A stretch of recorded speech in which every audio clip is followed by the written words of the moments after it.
पालघर जिल्ह्यात मुसळधार पावसामुळे गावांमध्ये पाणी शिरून जनजीवन विस्कळीत झाले। अतिवृष्टीच्या पार्श्वभूमीवर आपत्ती व्यवस्थापन मंत्री गिरीश महाजन यांनी पालघर जिल्ह्याचा दौरा करून पूरस्थितीचा आढावा घेतला।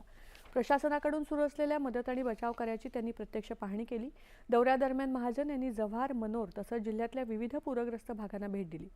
अतिवृष्टीमुळे वाहतुकीवरही परिणाम झाला। तसंच पालघर जव्हार मार्गावरील विक्रमगड तालुक्यातल्या पाचमाड नाल्यावरील उड्डाणपुलाची पाहणी करून संबंधित अधिकाऱ्यांकडून परिस्थितीची माहिती घेतली। महाजन यांनी यावेळी नागरिकांच्या सुरक्षिततेला सर्वोच्च प्राधान्य देण्याच्या सूचना अधिकाऱ्यांना दिल्या।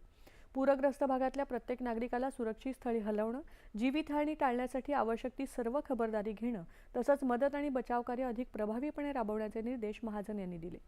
पालघर जिल्ह्यात वारंवार उद्भवणाऱ्या पूरस्थितीची कारण मीमांसा करून त्यावर कायमस्वरूपी उपाययोजना निश्चित करण्यासाठी विशेष अभ्यास गट स्थापन करण्यात येणार असून त्याच्या अहवालाच्या आधारे शासन दीर्घकालीन उपाययोजना राबवणार असल्याची माहिती महाजन यांनी दिली।